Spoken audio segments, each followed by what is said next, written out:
जय हिंद दोस्तों, स्वागत है आपका स्मार्ट लड़के के स्मार्ट चैनल की इस नई स्मार्ट वीडियो में। और दोस्तों आज बात करेंगे हम डिस्प्यूट सेटलमेंट के पेंडिंग रिजल्ट की, जो अभी तक सीबीएसई ने डिक्लेयर नहीं किया है। अभी करंट टाइम तक तो डिक्लेयर नहीं हुआ है। आज देर दिन तक अगर डिक्लेयर कर दे या देर शाम तक डिक्लेयर कर दे तो कुछ नहीं कह सकते। लेकिन दोस्तों समस्या यहाँ पर दो उठ रही हैं। पहला ये कि जिन बच्चों के डिस्प्यूट सेटलमेंट रिजल्ट में मार्क्स बढ़ जाएंगे और वो एग्ज़ाम से अपने आप को पीछे करना चाहते हैं, यानी जब मार्क्स बढ़ गए वो चाहते हैं कि अब एग्ज़ाम नहीं देना है।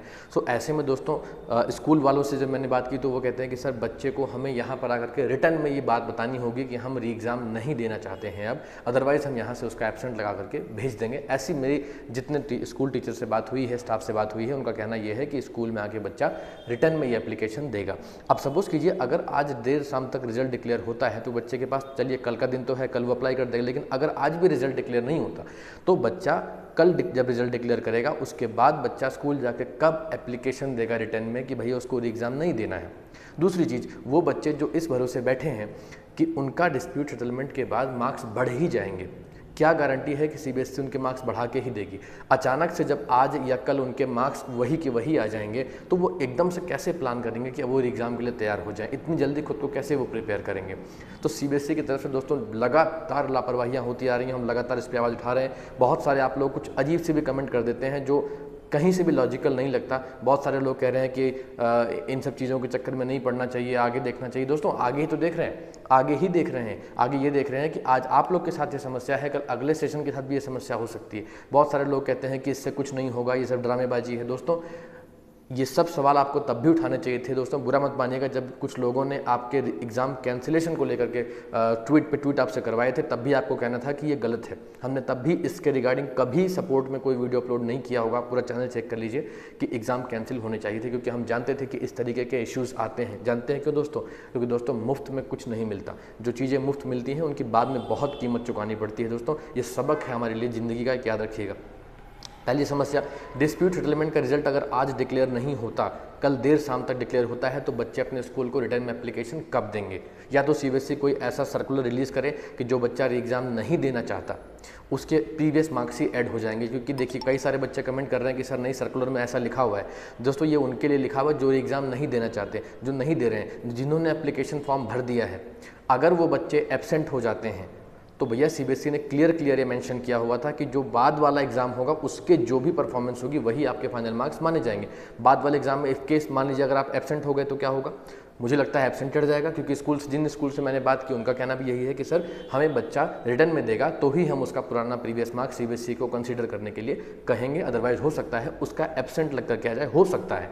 तो दोस्तों सपोज कीजिए अगर 1% भी आपके फिर मार्कशीट में एब्सेंट लगा हुआ आ गया तो सोचिए अब आप क्या करेंगे, आप कहाँ दौड़ेंगे। सो बेहतर ये रहेगा कि आप, अगर आपको लगता है कि एग्जाम से आप ड्रॉबैक करना चाहते हैं, पीछे हटना चाहते हैं, माफ कीजिएगा पीछे हटना चाहते हैं, तो आप अपने स्कूल को रिटर्न में एक एप्लीकेशन दे दीजिएगा जिसमें आपके पेरेंट्स के सिग्नेचर भी होने चाहिए। ठीक। सवाल नंबर 2, दोस्तों सीबीएसई के जो एग्ज़ाम के जो शेड्यूल है ये नीट के एग्ज़ाम डेट्स के साथ क्लैश कर रहा है।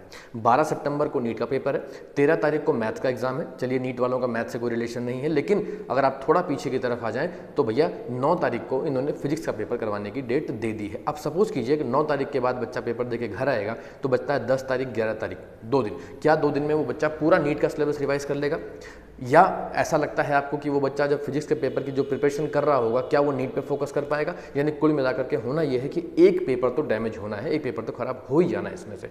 अब ना तो सीबीएसई की तरफ से कोई इस बात पे बात कर रहा है, ना ही बहुत सारे यूट्यूब चैनल्स पे इस तरह की बात उठ रही है कि भैया आखिर ये जो बच्चा जिसका फिजिक्स भी पेपर है 9 तारीख को, फिर वो 12 को नीट भी देना चाहता है, तो आखिर वो पहले प्रिपरेशन किस चीज़ करे, फोकस किस चीज़ पर रखे अपना वो।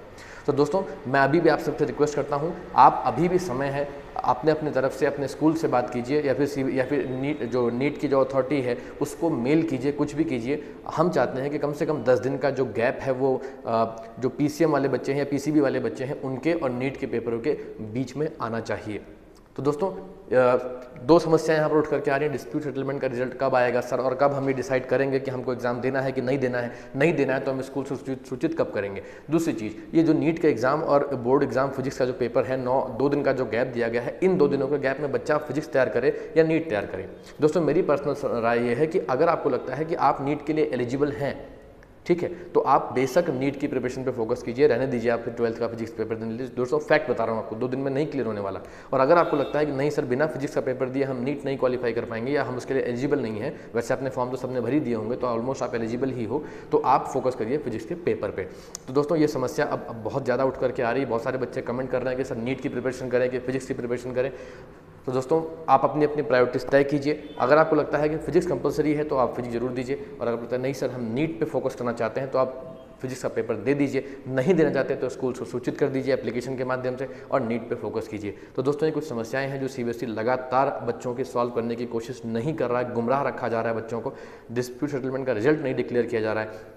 नीट के पेपर के साथ पहले आपने एग्जाम की डेट और जो थी इसको क्लैश करवा दी। इस सबसे सफ़र कौन कर रहा है? सफ़र बच्चा कर रहा है। और सीबीएसई बिल्कुल आराम प्रोसेस में चल रहा है, धीरे धीरे करके एडमिट कार्ड रिलीज़ हो रहे हैं। किसी में सब्जेक्ट मिसिंग है, किसी में अपना सेंटर मिसिंग है, किसी में रोल नंबर मिसिंग आ रहा है, किसी का डेटा ही फाउंड नहीं हो रहा है। ये कुछ लापरवाहियाँ हैं दोस्तों जो सीबीएसई लगातार करती जा रही है, और सफ़र आप कर रहे हैं। और उस पर भी कुछ लोग कमेंट करते हैं कि नहीं सीबीएसई ने अपने तरफ से बेस्ट किया है। ऐसे कमेंट्स भी हैं, आप मेरी वीडियोस पे जाके देखें, सीबीएसई ने बेस्ट किया है। पता नहीं वो बेस्ट कैसा होना चाहिए था, मुझे तो नहीं पता, क्योंकि जितने भी कमेंट मेरे वीडियोस पर आए हैं, सब वीडियोस में एक ही बात उठ करके आ रही है, बच्चा सेटिस्फाइड नहीं है। अगर 1000 लोगों में से 900 लोग अनसेटिस्फाइड हैं और 100 लोग सेटिस्फाइड हैं दोस्तों, तो इसको हम एक अच्छा डिसीजन नहीं मान सकते। इसका मतलब यह है कि सीबीएसई ने कहीं ना कहीं लापरवाही बरती है। ठीक है। दूसरी चीज़ दोस्तों, आप लोग लगातार ये कमेंट कर रहे हैं कि सर जो हमारा जो पेपर होने वाला है, ये पेपर हार्ड आएगा या इजी आएगा। दोस्तों देखिए, सीबीएसई का पेपर जैसा बोर्ड पैटर्न पिछले साल सीबीएसई ने अपना रिलीज़ किया था दोस्तों, वही पैटर्न रहने वाला है। कोई हार्ड कोई इजी जैसा आपको लगता है वैसा नहीं होने वाला। जैसा पेपर आता था एग्जैक्टली वैसा ही रहने वाला है। प्रिपरेशन दोस्तों ज़बरदस्त शुरू कीजिए। अगर आप अभी तक डिस्प्यूट सेटलमेंट के चक्कर में अटके हैं तो मुझे ऐसी कोई विशेष उम्मीद नहीं है कि सीबीएसई बहुत ज़्यादा कुछ मार्क्स बढ़ा के आपको देने वाली है। तो आप फिलहाल अभी तक तो रिजल्ट आया नहीं है, आज देर दिन तक आ जाए या देर शाम तक आ जाए तो नहीं कह सकता, कल आ जाए तो कुछ नहीं कह सकता। तो दोस्तों आप अपने री एग्ज़ाम की प्रिपरेशन में जुट जाइए, यही आपके पास एक ऑप्शन बचा है, क्योंकि हमने आपसे हर तरीके की रिक्वेस्ट करके देख ली, कोई पॉजिटिव फीडबैक आप लोग की तरफ से भी नहीं मिला, और सीबीएसई से तो खैर कोई पॉजिटिव फीडबैक मिलने की हमें उम्मीद भी नहीं है। तो मिलते हैं दोस्तों किसी नई वीडियो में नई इन्फॉर्मेशन के साथ। तब तक घर पे रहिए, पढ़ते रहिए। जय हिंद दोस्तों।